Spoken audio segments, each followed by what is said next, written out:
Bonjour, bienvenue à cette vidéo qui est un tutoriel qui vous explique comment utiliser mon outil de calcul qui vous permettra de faire l'étude d'une installation de méthanisation qui fonctionne en voie sèche discontinue. Cette méthanisation, elle est de type garage. Comme vous voyez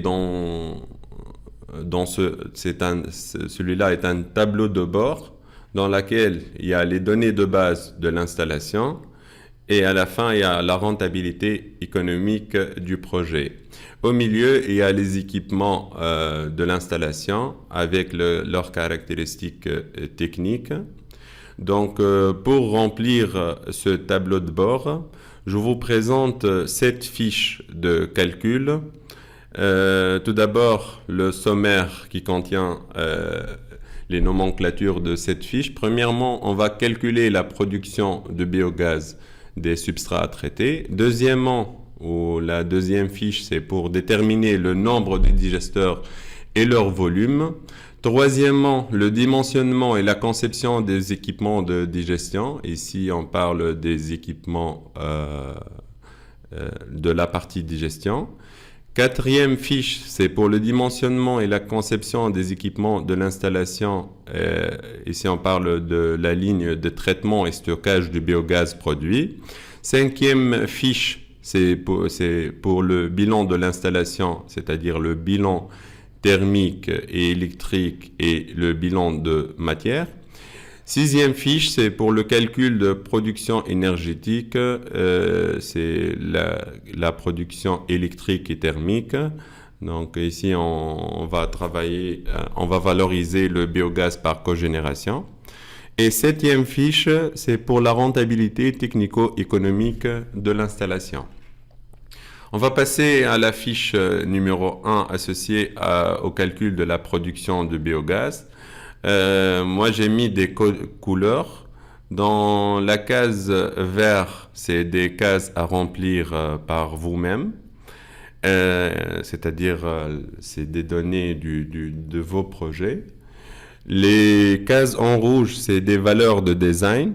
Donc, de préférence, il ne faut pas toucher parce qu'ils viennent d'un retour d'expérience par rapport à ce type de projet.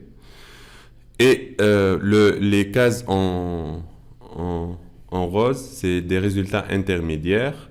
Les cases en marron, c'est des analyses laboratoires. Donc, vous pouvez les changer si vous avez des analyses laboratoires spécifiques à vos projets. Et les cases en bleu, c'est des résultats finaux. Donc, voilà. On va voir ici, on va remplir les substrats disponibles dans vos sites.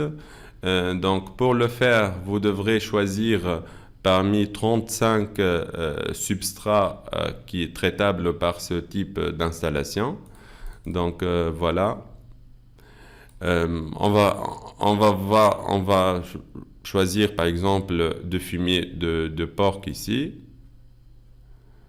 Donc, comme vous voyez, les analyses laboratoires vont changer suite à ce changement de substrat.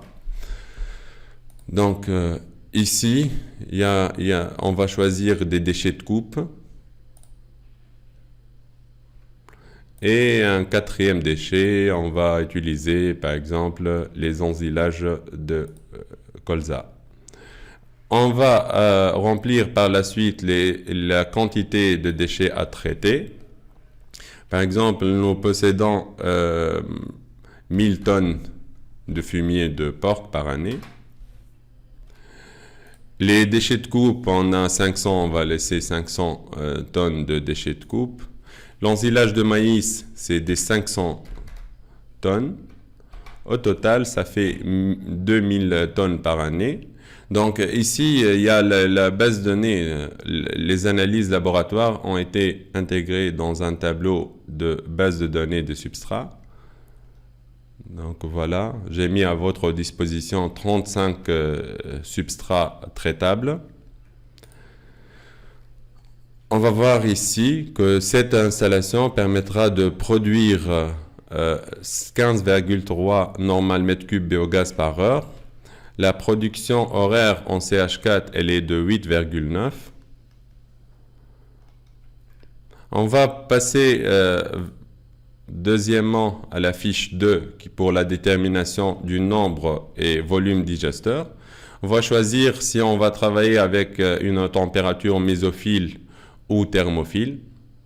Donc, comme vous voyez, avec une température thermophile, le temps de rétention hydraulique est beaucoup moins faible. On va travailler avec une température mésophile. Bien sûr que vous pouvez changer le temps de rétention hydraulique, si, par exemple, si vous voulez travailler avec 45 jours ou 35 jours. Nous, on va travailler avec 40 jours. Ça, c'est le nombre de batchs. Ici, c'est l'inoculum. On travaille avec un inoculum de 60%. On peut le mettre à plus, à 80 ou 90. Mais pour les substrats difficilement dégradables, il est recommandé de travailler avec 60%. La masse volumique, elle est de 0,7 tonnes par mètre cube pour ce type de substrat. Ici, la conception des digesteurs. Si on souhaite travailler avec des digesteurs standards de 40 pieds ou 20 pieds, ils seront prédéfinis dans cet outil. Mais si vous voulez personnaliser vos digesteurs, vous pouvez changer les dimensions de ce digesteur. Voilà. Après calcul, par exemple, pour des digesteurs de 40 pieds, vous aurez besoin de 11 digesteurs pour le traitement de 2000 tonnes des substrats choisis. Troisièmement, on va calculer les équipements de digestion.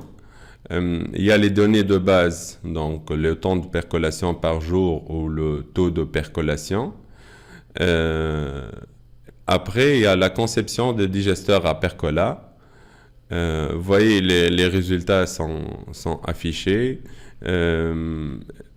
C'est au bilan. Le bilan, on va travailler avec 2 unités de digesteurs à percolat. Avec chaque unité, elle aura un volume de 6,7 mètres cubes. La conception de la cuve à percolat, on va utiliser 2 cuves à percolat. Chaque cuve à percolat aura un volume de 1,1 mètre cube. La conception de la soufflante d'air, donc elle est de 305 mètres cubes par heure. On aura besoin d'une soufflante d'air de 305 mètres cubes par heure. Ici, c'est les vitesses recommandées sur la ligne de percolation et la ligne d'air.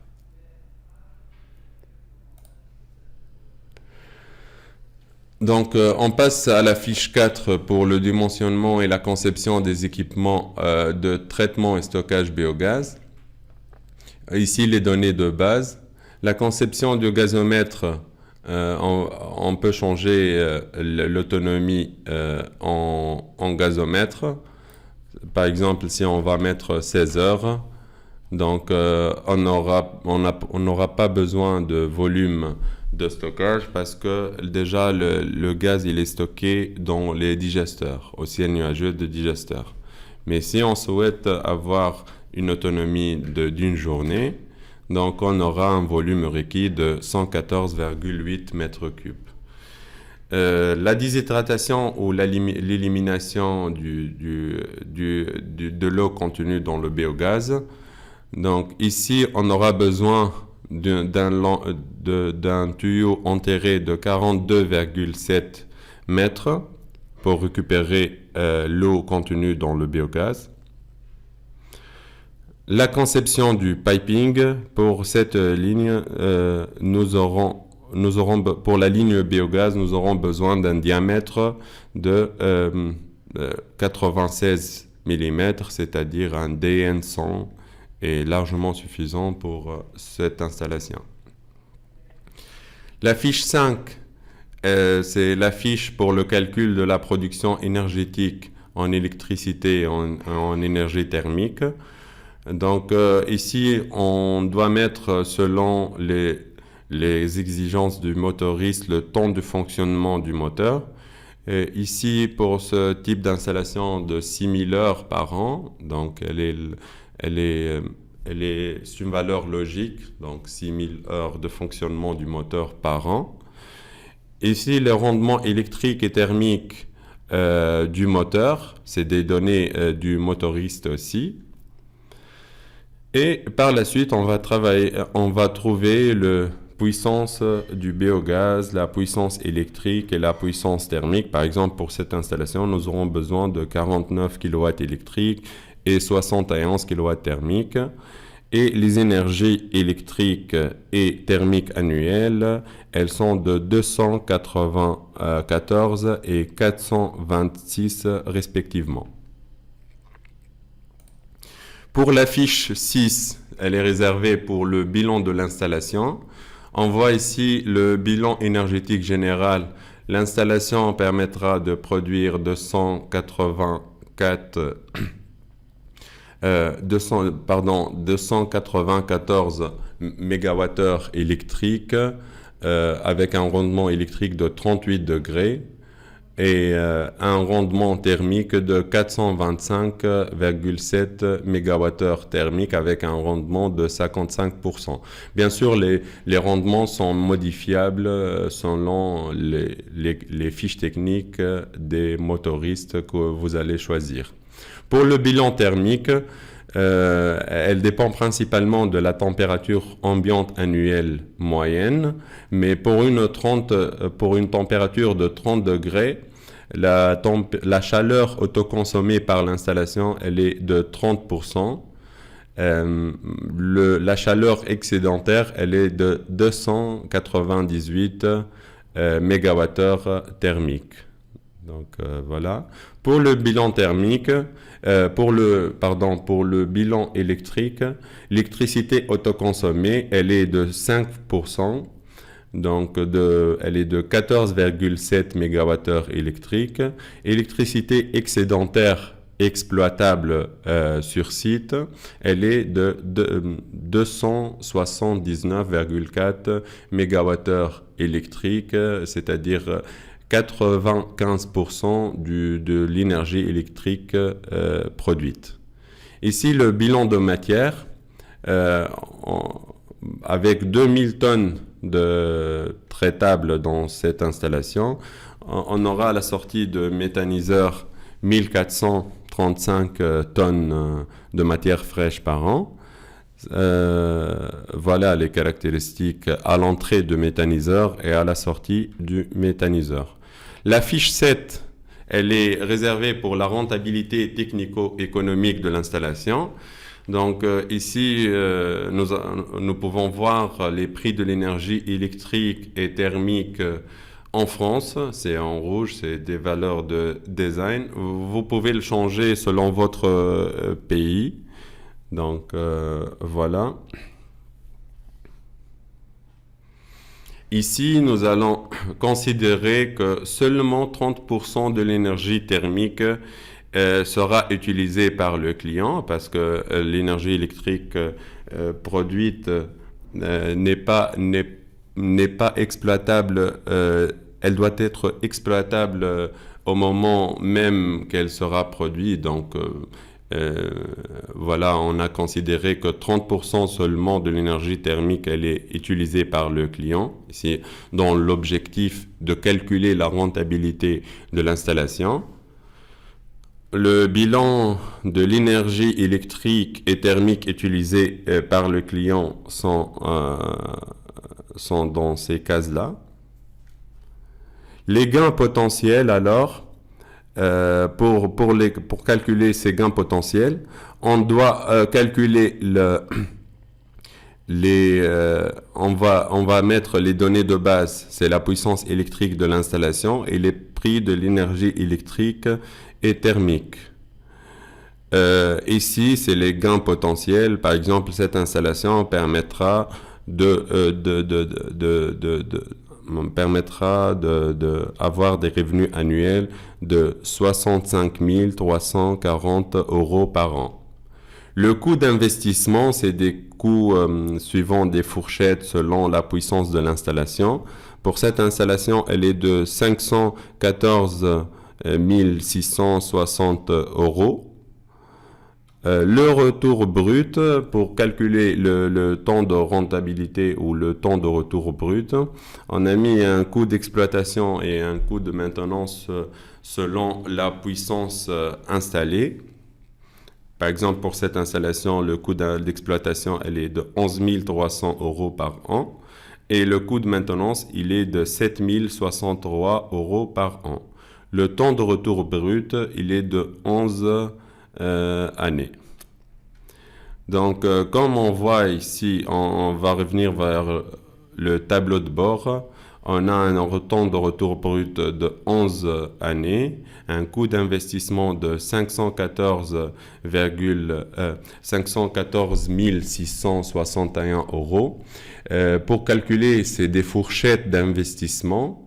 Par exemple, pour ce type d'installation, la fourchette, elle est entre, on va ici, qu'elle est entre,